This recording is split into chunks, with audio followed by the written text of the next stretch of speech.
¿Qué tal, TG Emprendedores? Te saluda Dante, graficowebs.com, y desde la mitad del mundo para el mundo. El día de hoy vamos a ver en este caso cómo podemos recortar o perfilar tu rostro. Es decir, digamos tienes una fotografía tuya en el cual a lo mejor está saliendo, puede ser del plano medio para arriba, y solamente tú quisieras que se quede o recortar tu rostro. Puede ser para un perfil, para algo específico, para incluso quitar esa cara o ese rostro para colocarlo en como un montaje para otra.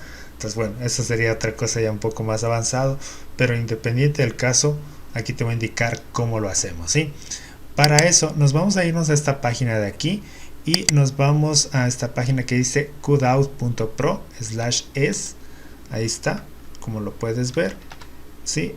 Es esta de aquí, /es/face-cutout-bighead-cutout, ¿no? Ahí lo puedes ver. Una vez que ya te has entrado ahí, simplemente, ¿qué es lo que hacemos? Simplemente subimos la imagen, ¿ya? Entonces aquí a modo de ejemplo voy a subir esta imagen de aquí y vamos viendo el resultado que nos da, ¿ya? Entonces aquí comienza a procesarse y mira, esta era la imagen, como ves, salía aquí toda esta zona, y al momento de recortar simplemente nos quedamos con lo que es la cabeza, ¿no?